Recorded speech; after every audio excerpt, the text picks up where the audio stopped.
Hi there, I'm Claire Williams from the British Equestrian Trade Association. Welcome to today's episode, which is part of our Summer of Safety.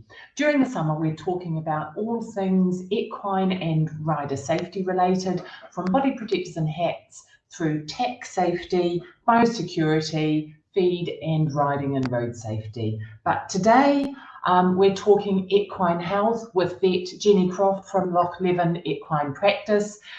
Jenny's from Scotland, where she's now based. She graduated as a vet in 2005, and having tried mixed practice, she went back to specialising in equine, including a practice not far away from me in Yorkshire. She joined Loch Leven in 2011 and has worked there ever since. And in fact, she is joining me from a rapid drive. Hi, Jenny, back to the practice. So hello well there. done, you. Hi, Claire. Sounds like you've had a busy morning. I've been out and about, yes, and I'm afraid I got held up on my last yard, and all of a sudden I looked at the clock and thought, goodness me, I've got to get back. So anyway, we made it 3 minutes late, so my apologies. No, not at all. That is not a problem at all. So today I thought we'd just talk about a bit about general equine health, when we should be calling you out and when perhaps not, and a bit around equine first aid kits, and then something around sort of field safety. So yep. Do you find, I mean, I'm one of those people that tend not to think twice before calling my vet. Plus, I think if you're a horse owner of long year standing, you walk into the stable, take one look, and you know what needs to be done. Yeah, exactly. Do you find that's typical, or what's your advice in terms of when you should be called out and when not? It's a really good question, Claire, and I suppose lots of answers there. Do we find it typical? I'd say there's a vast array of the different people out there that do different things. Sometimes we have the paranoid owner that phones us when we can find virtually nothing wrong with their animal, and then you find the owner that doesn't call you, and you find out that their horse has been in a horrible situation for days before they've called you. So unfortunately, we do have every scenario in between that. I'd like to say that most people do have common sense about situations and appreciate that, when we need to be called, but there is extremes, on both sides of that we're not always called when we should be. So the question, when do you call your vet, is quite a different one, because of course there are so many different scenarios of why you might need to call your vet. And I guess the situation is to have an understanding of what you're dealing with and what is critical and what is not. And I guess in that situation, it's key to know what we would classify as an emergency, and what is a situation that maybe requires a vet and can wait, or maybe just requires a phone call, or might be perfectly manageable at home. Certainly things that we would like to always make sure that we are called for is, so colic, any signs of colic, no matter how mild, you should really contact your vet. And very occasionally you can manage them without having a vet visit, but I must admit, if we had a phone call for a colic, we would immediately go out to any horse, even if it was mild symptoms of colic. So colic is a very, very important one. The other ones that we would deem as an absolute emergency would be foalings. And not every foaling does need to have a vet in attendance, but if we get a phone call and a client says that their mare is foaling, we would run to that as quickly as we possibly could. You're better to have somebody there to help if there's a problem, rather than risk not having somebody there if there's a problem. Sore eyes, no matter how minor, even if your horse is showing any symptoms of pain in and around its eye, that would be deemed an emergency. Laminitis would be another one as well. Severe arterial bleeds, severely lame horses, because of course usually we would hope that would be a foot abscess, but unfortunately you do have the nasty scenarios where occasionally that ends up being a broken bone somewhere that needs emergency attention. So these are the absolute vital ones that you should be calling a vet immediately for. But then other than that, much more basic things, things such as wounds and things like that, and it's just trying to establish what is important when you need to phone and when you don't need to, and you might be able to manage it yourself. So in terms of when to call your vet, what I would encourage you to do is if you're in any doubt at all, you're better off to contact them and even just have a chat. So particularly during the COVID pandemic, we've been using a lot of alternative ways of communicating, video calls, WhatsApp, photographs, FaceTimes. We can assess things, at a distance and then decide if that actually needs a visit or not. So you are better off to be cautious than miss something that is important to see. But the one that I would stress that we would deem an emergency would be any wound, even if it's a small wound, near or around a joint. It would be very, very important that we would come and see these animals, because if you have an infection, a wound that there's an infection into a joint, that is an emergency situation. So yeah, it is. It's tough one, isn't it? On exactly that one question for a long time. I'm not going to, but these are the examples of the ones that you really, you must call your vet and just be cautious about. It's interesting because colic, I had a colic recently, which was an unusual one. She came up in lumps for no apparent reason, but was showing signs of colic as well. So I got the vet out very quickly to that. Great. And laminitis. Wounds is interesting. It's interesting what you say about now using video and FaceTime and so on, because I can remember one of mine cut her leg quite well. I didn't think it was that badly. In retrospect, I now realise it was. And had that been a time, it would have been great to have just been able to call my vet, shown him the picture. Yeah.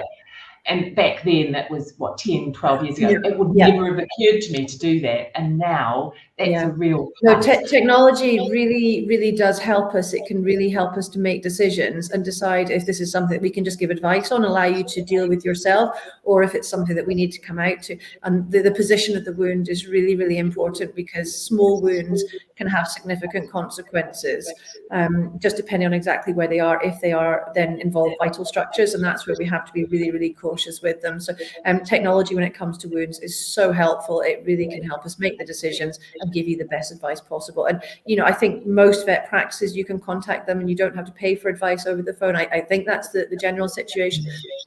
If in doubt, jump on the phone. And I think that's a real plus now, because in the past, I think people would have decided vet by social media or vet by internet, where they go on to Facebook groups or similar and ask for advice. Whereas what they should be doing is doing that with you as the vet. It's very frustrating, because we are here to help people, but I think there's always that sort of stigma that, I don't want to call the vet, I'm going to end up with this huge bill. So I'll ask absolutely everyone I can first, including every single horse owner at the yard, who will give you, 7 different opinions from 10 different people you speak to. Then you go into the Facebook groups, and then you've got people all over the world offering you advice. Whereas actually, just go to your vet. They know you, they know your horse generally, and they will offer you the best advice. So really, I would encourage people to directly call their vet rather than, Dr. Google, internet, Facebook groups and such. It really is the best thing. They will help you out, knowing you specifically, and be able to help you more. Exactly, and know the horse more importantly, and know its history as well. And also that's exactly it, have the access to the history. Yeah, I think that's key. If you are in a situation where you're at home, the horse has maybe cut itself or done something, and you don't think it's serious enough to call the vet, we all pretty much probably pride ourselves on having really good equine first aid kits. Our own personal first aid kits are probably rubbish. I know mine is. What would you say are the key things to have in that equine first aid kit, just in case? So it's a really good question, and I have on my screen, just looking at you, I have a list as well. So I'll sort of run through the things that I have here on. This light's really not very good here. But what I have on a list of things that are really helpful to having a fully comprehensive first aid kit is you really want to have access to some sterile bandaging. So you want to have any form of sort of what we call a primary dressing, so any pad that you could put directly onto a wound. These will be contained in their own wrapper to make sure that they are sterile. And then having something like cotton wool, we call soft band is the bandages that we use, and Gamgee, something like that, and of course your vet wrap and duct tape are super helpful just to be able to cover something up, because most wounds, even if you can't get access to clean them, if you can literally get a sterile dressing onto them and cover them up, you can prevent further contamination in that wound. So having an array of bandages is really helpful. Having some sterile saline is really helpful as well. You can get very cheaply, you can get sterile saline sprays that you can have, very useful for human eyes as well. Could also be used potentially for a horse's eye if necessary, but can also be used to then clean wounds as well. So sterile saline is a very useful thing to have. If you don't even have sterile saline, even just a clean bottle of water is very helpful as well, because it's amazing how many times you might be out and about, and not have access to clean water, if you've taken your horse out in a lorry somewhere. So that's another good thing to have. If you have got it, having some Hibby scrub, which is the surgical scrub that we use to clean wounds and such. I'm not saying you necessarily always need to use that. If you have a situation where you want to be cleaning a contaminated wound, having just a little bit of Hibby scrub that you can dilute down there and cleaning, maybe with the cotton wool you've got or some cotton swabs, that's very helpful. Animal Intex is a good one. You might deem that not necessarily needed in an emergency situation, but if you've got a horse with an obvious foot abscess, having access to Animal Intex, your vet wrap and your duct tape is really helpful, just to be able to put a poultice onto a foot if you're considering the fact that it's got a foot abscess. Hoofpick's a really important one, and people wouldn't think that that's something that you would need in an emergency, but a stone stuck in a foot can cause a huge amount of damage and pain if you can't get it out. And sometimes you really need something to just be able to lever that stone out. So hoofpick is really important. A thermometer as well. It's amazing how many times people phone us and they say that their horse is off colour, and we say, "Oh, have you checked its temperature?" "Oh no, I don't have a thermometer." Whereas if we could be given some information about how hot the horse's body temperature was, that would help us provide advice as well. So these would be the sort of main things that I think you could have in a first aid kit. And if you had all of that, that would be a wonderful comprehensive kit. Other pieces of kit that would be really helpful is to have your vet and possibly even owner contact. Yes, you might be the owner, but of course horses are on loan as well. And sometimes in these difficult scenarios that you're faced with, you have a bit of a panic and think, goodness, I don't have the vet's phone number. Having pen, paper, and the contacts there is very, very helpful. Shoe removal kit. Again, people wouldn't really consider this as an emergency, but in fact, the reason I was late coming to this talk was I was pulling a shoe off a horse on a yard that had just come in.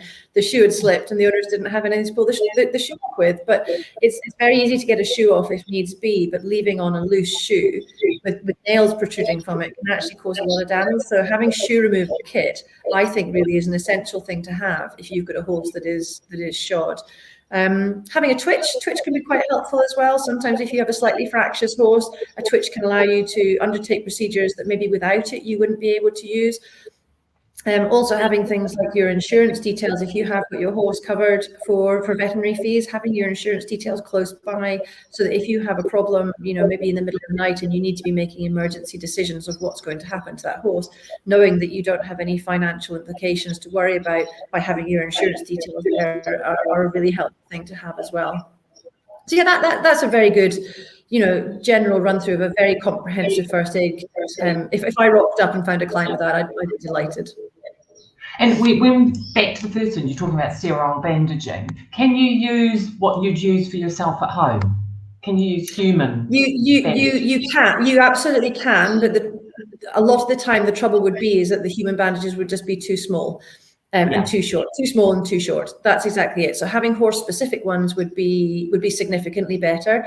But yes, it's the same principles of what you would use on a human, just upscaled, bigger sizes to fit a horse and cover a leg. And generally, you would just need a lot more materials for a horse than you would a human. But in essence, yes, absolutely right. It's the same thing. But you can source the bandages that you would need online really relatively cheaply for the quantity you would need for a first aid kit anyway, and they can make a massive difference.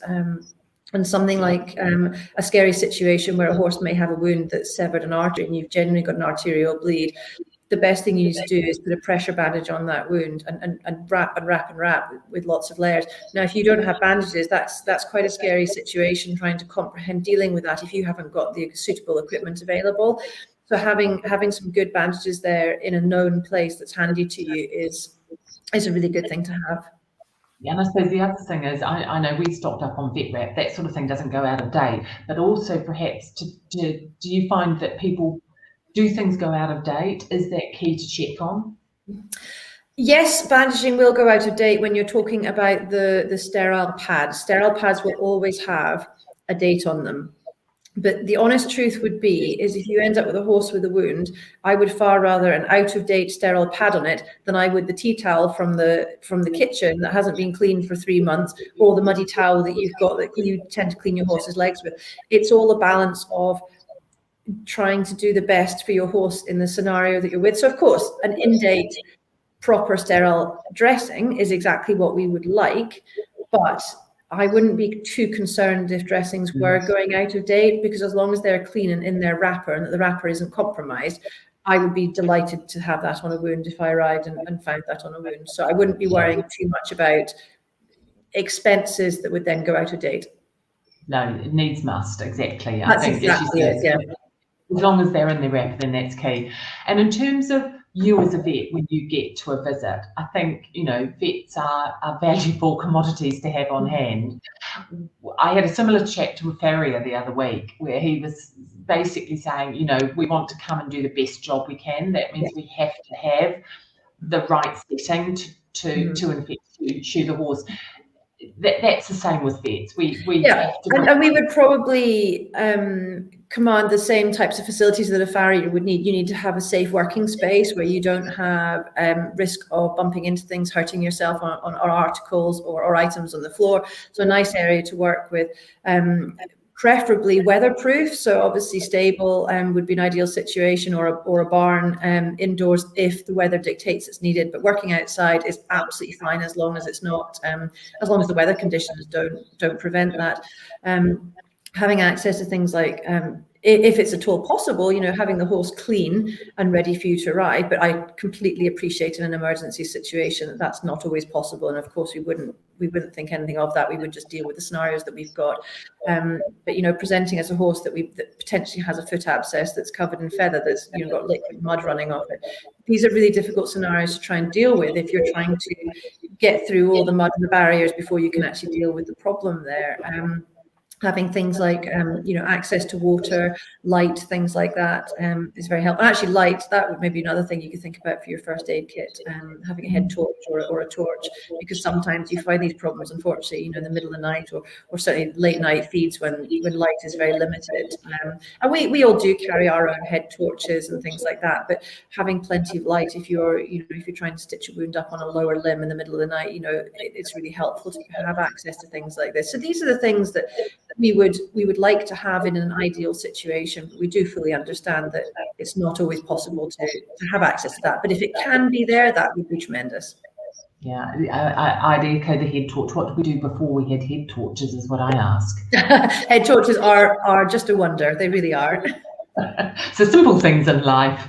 And then turning to sort of general safety around the yard, the sorts of things that to help you ensure that your horse stays healthy and doesn't need to call you out, the sorts of things perhaps in the field or looking around that people can do to avoid accidents happening that might cause the need to call you out. I think really a lot of that, Claire, comes down to common sense, thinking about trying to avoid access to anything sharp, any sharp objects, machinery, things like this. And obviously in terms of a horse's field, you want to have as little in that field as you possibly can, other than the horse in the field with the fencing around it.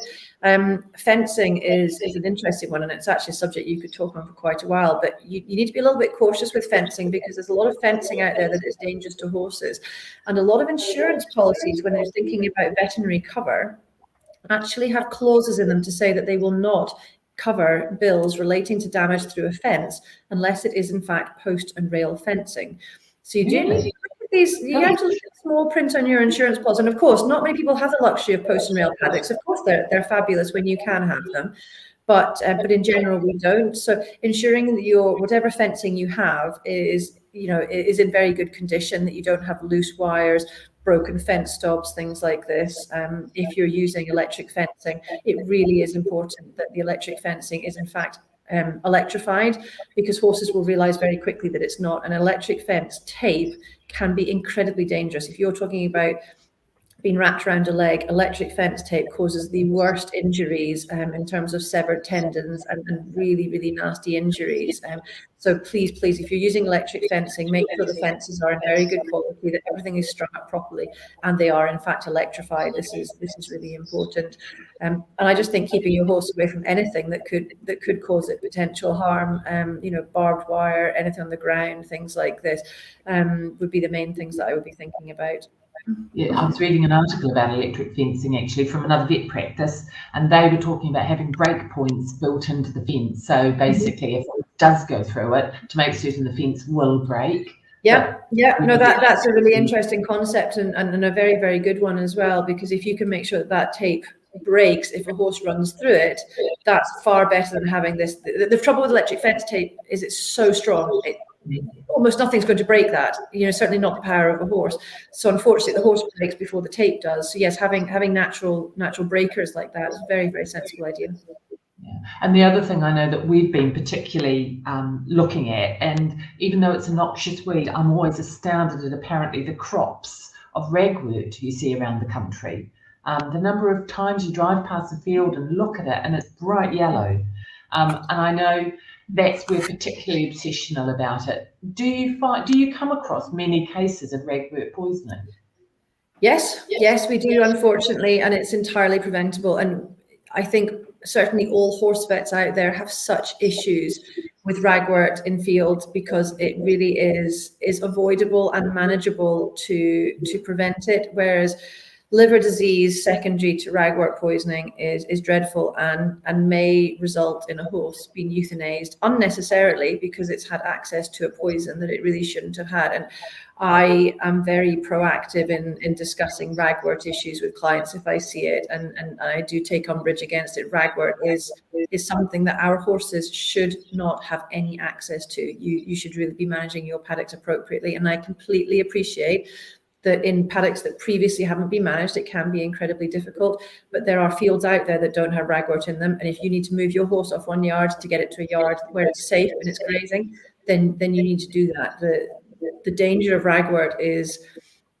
underestimated. I don't think that horse owners really take it seriously as it should do. And it is vitally important that horses don't have access to it. It really can cause significant damage to the liver. Because it does build up over time, is that right? Yes, that's exactly the toxin that builds up over time. It's a little and often ingestion, which leads to toxins developing in the liver and the liver damage that you get, the cirrhosis and fibrosis of the liver, which, if it's severe enough, can be irreversible, and that's when you end up having the situations where no matter what we do, we can't reverse that and deal with that situation. Yeah, it's a horrible one. I know we've been, a local farmer actually said, plus that they have 2-year cycles. So he said you can clear a field 1 year, but there may still be plants that then come up the second year. So it's not an immediate solution. You've got to keep on top of it. You've got to keep at it every single year. And what you ideally want to be doing is removing the plants when you're first seeing them. So when you either notice and detect the leaves, they're very, very obvious plants, actually very identifiable. Get rid of them at that point when they're small, they're just leaves. Or if you start seeing the yellow flowers, would be to remove them then, because what you want to do is remove them before they actually go to seed and then precipitate the problem. So the earlier that you can remove these ragwort plants, the better. But you really need to be cautious in the way that you remove them, because ragwort inherently is a nasty tasting plant. Horses don't like eating ragwort, and they don't readily choose to eat it if they've got other sources of forage. They may inadvertently take a little bit, but they would actively avoid the plants. When the plant becomes dry, not only is it less obnoxious in its taste, it is also more toxic. So dried ragwort is even worse than fresh ragwort. So if you have fields of hay that have got fields being cut for hay that's got ragwort in it, that's really not on at all when it comes to horses. So you have to be careful. And also when you're picking the plant and you're digging them out by the roots, making sure all the roots are removed, try not to leave any leaves around, because of course then they dry out and there's more chance of that being ingested by the horse. Yeah, I have heard that it's slightly more palatable when it's dried, and they won't, if they're eating a mouth of hay, they may not realise they're doing it. That's when they don't detect it, whereas the fresh ones they do. Yes. Yeah, they can avoid it. And what else in terms of field that they come across? I know there was something a year ago, there was a big issue about acorns. Is that the other one that's toxic?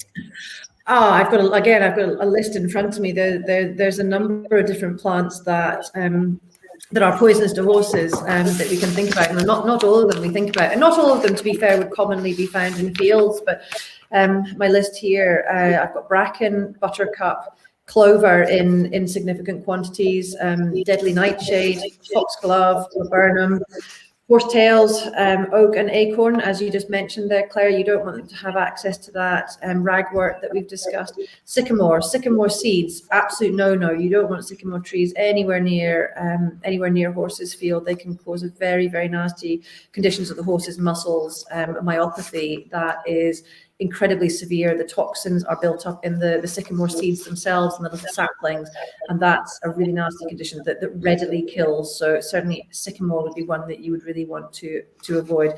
St. John's wort, and of course the poisonous yew tree, which you're not going to find many around Horsefield, but that's a fairly comprehensive list. But even that wouldn't be entire. So you do really have to watch out what is in and around your horse's paddocks to make sure that you're keeping them safe. I didn't know buttercup was toxic. Buttercups in small quantities are not too bad, and they can cause burn marks around about the lips and the face, but they can cause internal problems if they were ingested in significant quantities. In fairness, it's not one that we would readily have problems with, because I think it would really be fields that are grossly contaminated with very little in them other than buttercups, which in all honesty I think would be really quite uncommon to find. But you do just have to be cautious. These plants that we don't appreciate are problematic. Actually can be if they are ingested in significant quantities. And most of them, to be fair, would need a reasonable quantity ingested before they cause problems, but it's still worth knowing about so that you can take preventative action so that you don't get yourself in a situation of having a problem.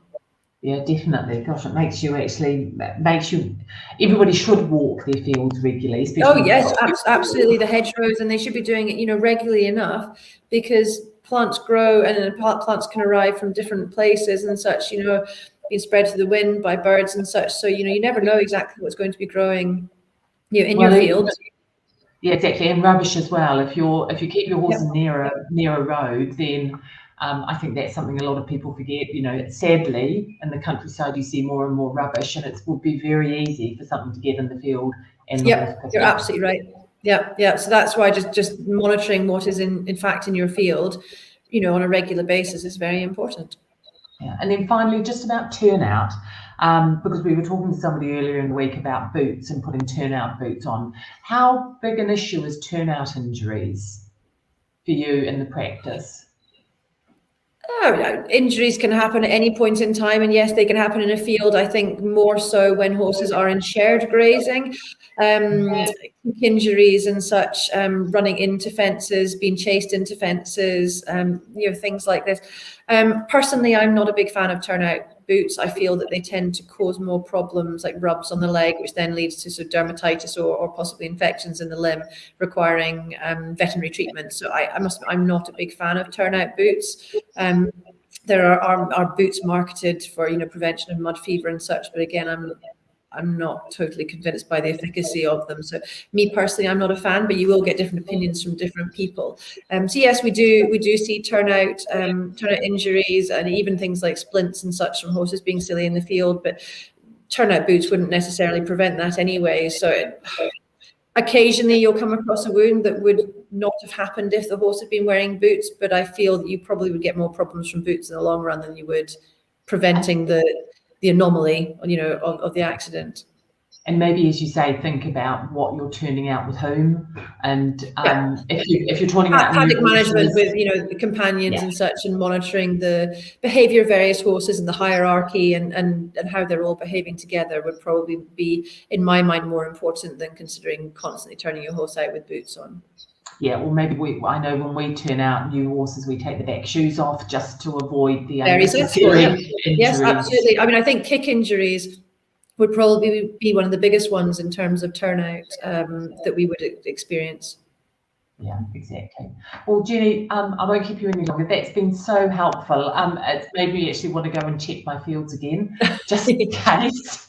And the equine first aid kit, I think that's really, really useful because some of what you've mentioned seems a bit obvious, but actually, as you say, for that emergency, if you need to take quick action, then knowing that you've got that all on hand will make such a difference. I mean, Claire, I don't know how your communications work with the people who might be listening to this talk, but I do have a lovely list that it includes what should be in a first aid kit and such. And if any clients want to have an email copy of this, I would happily provide you with that, no problem at all. It's a very comprehensive list if they haven't managed to scribble it down from the talk alone, so I'd happily forward that to you if anyone would like a copy of it. Could you? That'd be brilliant. And then what I can do is I can post it alongside when we put this on live, and when we reproduce it on IGTV, we'll put it up as a post. Okay, well, perfect. I'll get that forwarded. It's a great list to have, and if people can have even, you know, a good selection of what I've got on that list, again, incredibly helpful. And honestly, I can't stress enough that potentially at some point that first aid kit may save a horse's life. Yeah, and sometimes actually probably some humans as well. And it could absolutely be transferable to any human injury as well. So yes, a good comprehensive first aid kit is really important around horses. And can you also send me the list of the plants to check in the field? I Yes, know I some can. of them are that common, but that would be really useful to have. Thanks very much indeed, Jenny. You're very welcome.